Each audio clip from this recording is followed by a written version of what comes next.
పట్టణ పార్టీ అధ్యక్షులు సంపదరావు మురళి గారికి, జిల్లా తెలుగు మహిళా అధ్యక్షురాలు సుజాతమ్మ గారికి, అలాగే మున్సిపల్ మాజీ చైర్మన్ తమ్మినేని గీత గారికి, మరి పిఎస్సిఎస్సి మాజీ అధ్యక్షుడు కోన సత్యనారాయణ గారికి, అలాగే ప్రభాకర్ గారికి, వేదిక మీద ఉన్నటువంటి పెద్దలకు, అలాగే ఆమదావసం మండల పార్టీ అధ్యక్షులు నోక రాజు గారికి, అలాగే ఢిల్లీ గారికి, ఆనపు రామకృష్ణ గారు డైరెక్టర్ మార్క్ఫెడ్ వారికి, అలాగే వేదిక మీద ఉన్నవారికి, వేదిక మీద ఉన్నటువంటి మహిళలకు అందరికీ నా తరపున, కోన రవి గారి తరపున, ముఖ్యమంత్రి గారు నారా చంద్రబాబు నాయుడు గారి తరపున, నారా లోకేష్ గారి తరపున మీ అందరికీ హృదయపూర్వక నమస్కారాలు తెలియజేస్తున్నాం.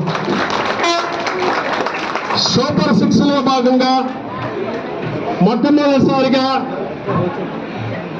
గవర్నమెంట్ వచ్చిన తర్వాత నేటికి 14 నెలలు పూర్తవుతున్నాయి.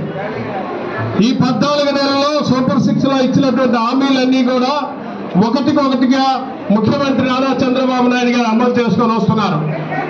మొట్టమొదటి ప్రమాణ స్వీకారం చేసిన మొదటి రోజుల్లో 3,000 రూపాయలు ఉన్నటువంటి పెన్షన్ ని 4,000 రూపాయలు చేయడం, 4,000 రూపాయలు ఉన్నటువంటి వికలాంగ పెన్షన్ ని 6,000 రూపాయలు చేయడం జరిగింది.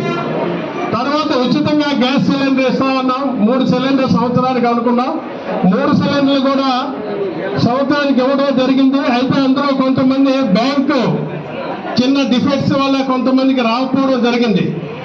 దానికి అనుగుణంగా ఇప్పుడు ముఖ్యమంత్రి గారు కొత్తగా ఒక నిర్ణయం తీసుకున్నారు. ఏదైతే సంవత్సరానికి 3 సిలిండర్లు